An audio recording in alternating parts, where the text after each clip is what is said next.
The process of critical reflection can lead us on a journey of personal transformation. But inherent in this journey are challenges as well as benefits. In this program, Dr. Stephen Brookfield discusses this process and how to overcome the risks associated with critical reflection. An important element of critical reflection, whether you're a practitioner or whether you're a student experiencing it, is that it involves risks. Critical reflection, scrutinizing our assumptions, looking at things from new and unfamiliar points of view, that's quite a threatening thing to do.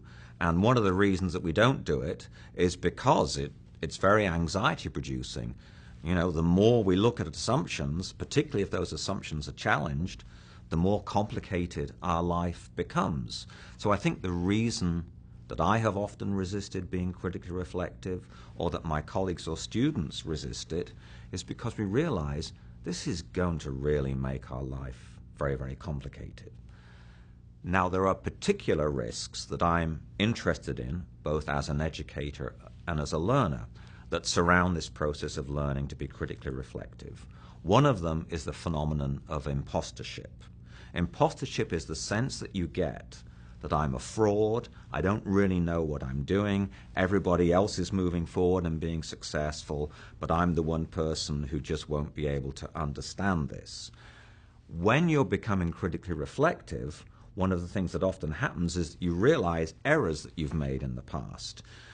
Like when I've been dealing with multiracial groups and I felt that my actions have been transparent and obvious, and I find out that students perceive them as puzzling or racist, I feel a complete fool. I feel like an imposter. I feel like a fraud. I feel like I shouldn't get paid my salary as a professional adult educator because obviously I don't know what I'm doing. And not knowing what you're doing comes with the territory of being critically reflective. It's not the whole story. Sometimes you're critically reflective and you get a sense, that's why I'm doing what I'm doing. I have a better understanding of this.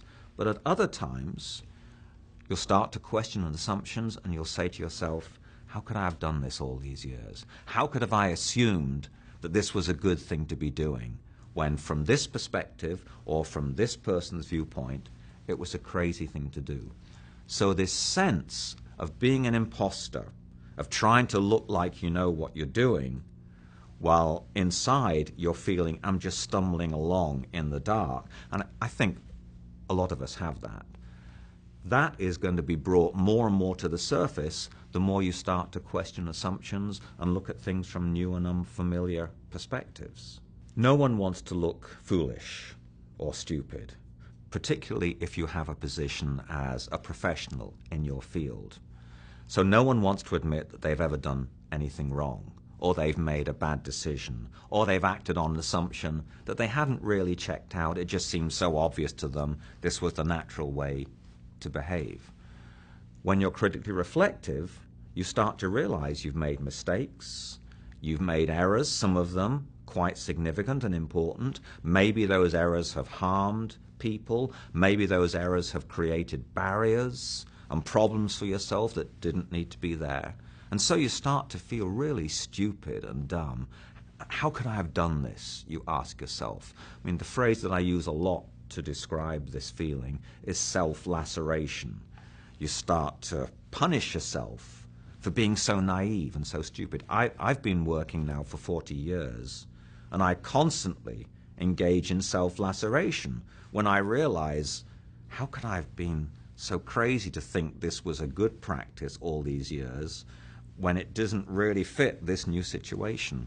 So this feeling of not being up to the task that we keep inside ourselves sometimes can really reach a very crucial anxiety-ridden level and can just freeze us in our tracks. And so we say to ourselves, I don't like admitting I was wrong. I don't like finding out I've made a bad decision, so therefore I'm going to stop being critically reflective, because my life was much easier when I just went along thinking that arranging chairs into a circle will make students feel welcome and respected.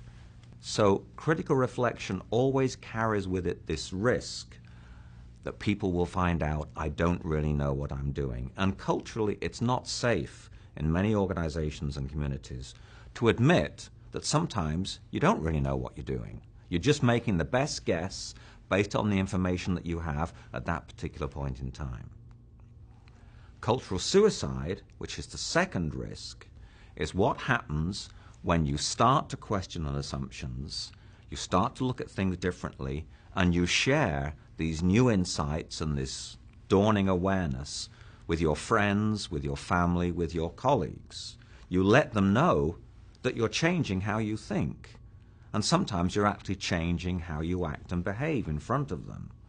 Now, often what happens when you share these new ideas, these new insights, when they see you behaving differently, people don't break out in spontaneous applause and pat you on the back. They're actually very threatened because now you're not the person that they knew. They see you becoming something else in front of them. And what I think can happen as a learner when you share your critically reflective process with those who really care about you is that you're actually creating a barrier between yourself and those other people.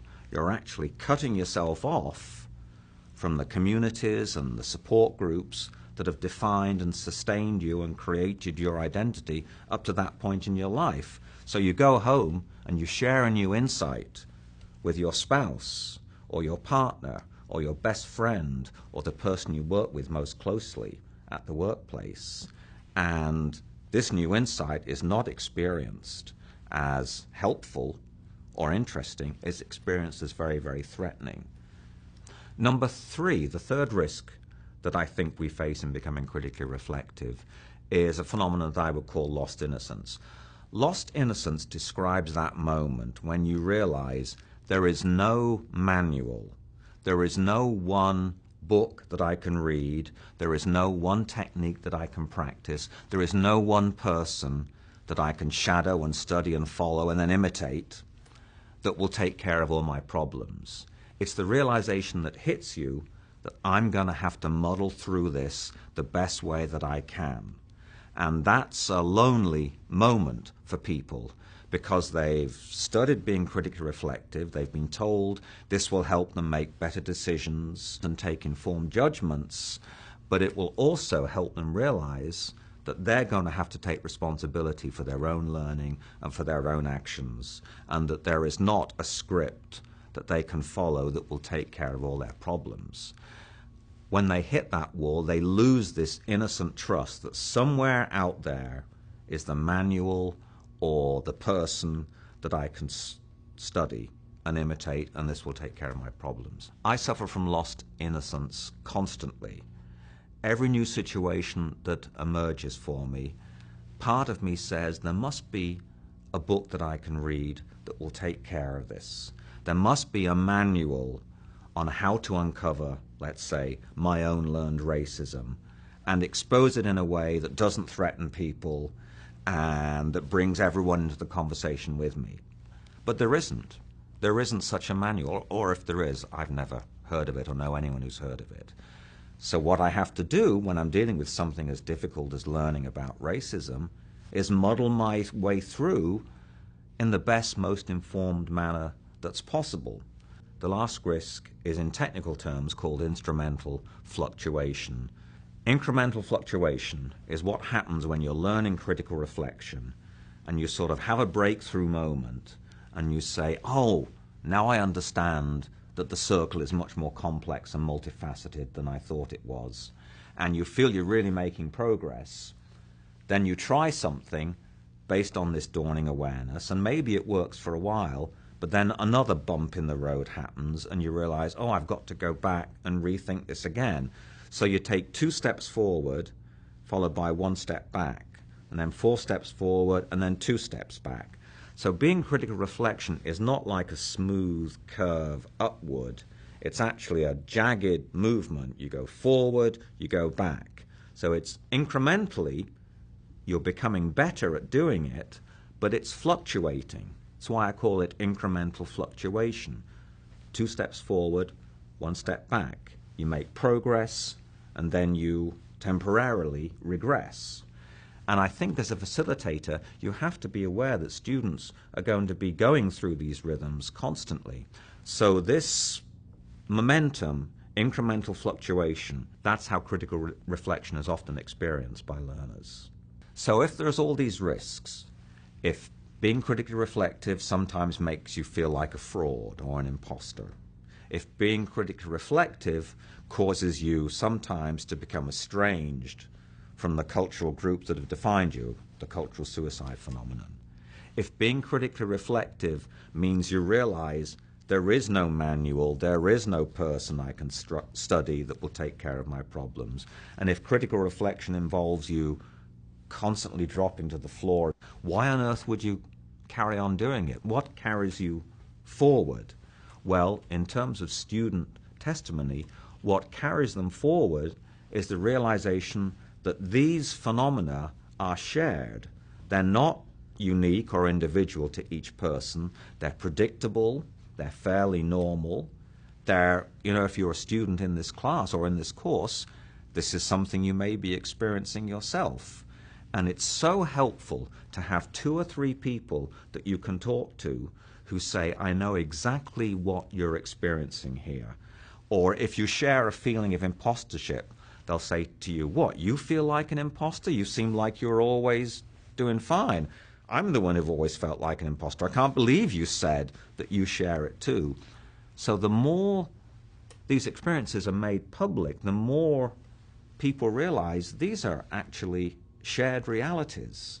And even though sharing those experiences and having a community in which you can talk about them might not give you an immediate answer to them, just the fact that you're on this journey with other people who are also going through it is enormously reassuring. It makes you think, well, I'm not the only person who's crazy or who's not up to the task. Everybody feels like this, so this is a shared reality. And sometimes the community will actually propose solutions to difficulties that will help you. So students themselves have come up with very helpful rules to minimize the risk of cultural suicide. Like, when you get home after class and you meet with your spouse or your partner, the first thing you do is ask the partner what happened while you were away in class. You don't talk about what you've learned, new insights you've got. You ask them, is the toilet still leaking? Is the baby still throwing up? Secondly, if your partner or your friend or your spouse or your work colleague has made any sacrifice to allow you to go to class, you acknowledge that. You thank them for it, and if there's some way you can show how much you appreciate what they've done, then you do that. Thirdly, you never talk about your learning until your work colleague or your spouse or your partner asks you directly, how's the class going, or something like that. Fourthly, if you can't follow that rule and you just absolutely have to talk about it, you always begin by sharing a moment of anxiety or uncertainty that you have. You never kick off by saying how great you did, or how much people loved the presentation you made, or how much the instructor complimented you on the comment that you made in the class discussion. You always start off by talking about a moment of anxiety so that the other person in the relationship doesn't feel like they're the witness to your tale of triumph. They're actually, if they care about you, they'll be an ally with you in helping you negotiate a difficult situation. So those just 4 simple rules were ones that students came up with. And in my own life as an educator, as a change agent within my organization, I've found those 4 rules incredibly helpful. So that if I go to a conference and I have a stunning new idea I want to share with my colleagues, the first thing I do when I get back to work the following week is ask people what happened while I was away. The second thing, if anyone has covered for me to go to the conference, try and buy them a cup of coffee or give them some small gift that I got from the city in which the conference was held. Thirdly, I never talk about the conference until someone asks me, and if I can't follow that 3rd rule and I have to talk about this brilliant new idea I have, I'll always preface it by saying, well, I went to this conference last week And one of the things I realized was how much more everybody else knew than I did. But I did have one moment of awareness. This moment of awareness was around this particular problem, let's say how to deal with a very talkative student. And I'm sure that you, my colleague, worked this out years ago, but it took me going to this conference to make me realize, there's a whole other way of dealing with this problem. So I was really glad that I went there, but, feel embarrassed telling you because you probably worked this out years ago. Then what happens is that a day or so later you get an email from the colleague you've been talking to, and they say, that technique that you talked about? Well, I have a friend who has the same problem. Can you send me the link to this technique so I can share with my friend? But really, I think they're sharing it with themselves. So if there's one piece of advice that I'd give to educators who are beginning this career, advice that will help them not just survive but flourish in the field, it would be to use your colleagues. Create at every moment that you can a community of peers, people that you can go to, that you can run problems by, you can tap into their experience. And even if those people don't come up with an immediate solution for the problems that you're facing, they're probably going to say, well, I have this problem too. I experience this now, or I experienced this last year. So you will feel that the journey that you're taking is not a new path, but it's a path that others have trod before you, and hopefully you can draw on their experiences to help you negotiate.